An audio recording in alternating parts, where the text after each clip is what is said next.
सबसे पहले इस बुलेटिन की करेंगे उस खबर के साथ जिसने लोगों के चेहरे पर मुस्कान ला दी है। मोदी सरकार ने केंद्रीय कर्मचारियों का डीए 3% बढ़ा दिया है और इस फैसले से 49,02,000 केंद्रीय कर्मचारी 68,07,000 पेंशन भोगियों को लाभ पहुंचेगा। सबसे पहले आपको ये रिपोर्ट दिखाते हैं, फिर चुनाव की चाल आपको समझाएंगे। महानवमी के दिन मोदी सरकार ने केंद्रीय कर्मचारियों को विजयदशमी और दिवाली दोनों का तोहफा दे दिया। मोदी सरकार ने केंद्रीय कर्मचारियों का महंगाई भत्ता 3% बढ़ा दिया है।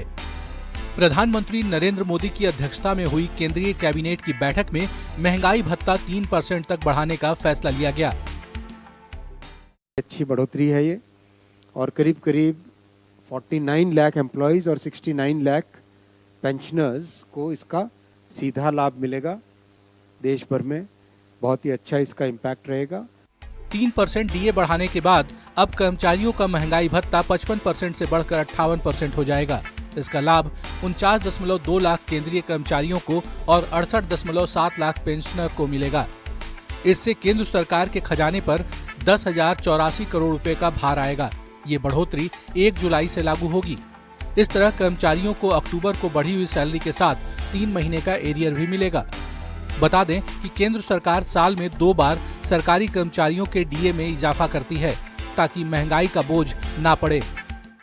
कर्मचारी और पेंशन भोगियों को 3% डीए और डीआर की बढ़ोतरी हुई है और मेरा मानना है कि अब मैं नहीं जानता कि राज्य सरकार को भी सारे राज्य सरकारों को बढ़ाना पड़ेगा।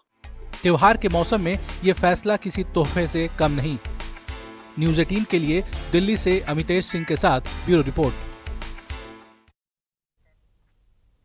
और आइए अब आपको चुनाव की चाल समझाते हैं। देखिए, आज महानवमी है और महानवमी के दिन ही केंद्र की मोदी सरकार ने केंद्रीय कर्मचारियों को दिवाली और दशहरा का गिफ्ट एक साथ दे दिया है। डीए यानी कि महंगाई भत्ता को 3 गुना बढ़ाया गया है। अब केंद्रीय कर्मचारियों का महंगाई भत्ता बेसिक सैलरी का 55% से बढ़कर यानी 3% जो बढ़ाया गया है अब 58% हो जाएगा। और इस फैसले का फायदा 49.2 लाख केंद्रीय कर्मचारी और 68.7 लाख पेंशनधारी लोगों को मिलेगा। इस फैसले से केंद्र सरकार के खजाने पर कितना अतिरिक्त प्रभार पड़ेगा? देखिए, करीब 10,084 करोड़ रुपए का बोझ बढ़ने वाला है। अब आपके मन में सवाल आ रहा होगा कि केंद्र सरकार डीए क्यों बढ़ाती है और कब बढ़ाती है। तो आपको बता दें कि सरकार का यह फैसला कर्मचारियों को महंगाई से निपटने में मदद के लिए की जाती है। और आपको यह भी बता दें कि साल में 2 बार महंगाई भत्ता यानी कि डीए बढ़ाया जाता है। अब आप चुनाव की चाल तो समझिए। बिहार में इसी साल विधानसभा का चुनाव है और कुछ ही दिनों में चुनाव की तारीखों का ऐलान भी होने वाला है। चुनाव से पहले सरकार ने महंगाई भत्ता बढ़ाया है, तो ऐसे में इस फैसले का चुनाव पर भी असर पड़ सकता है, क्योंकि बिहार में भी केंद्रीय कर्मचारियों की काफी संख्या है। अब 3% डीए बढ़ने का फायदा यहां के कर्मचारियों को भी होगा। महंगाई भत्ता बढ़ने से केंद्रीय कर्मचारी बढ़िया से अपना त्योहार मना पाएंगे। कर्मचारियों की खुशी का असर चुनाव पर भी पड़ सकता है।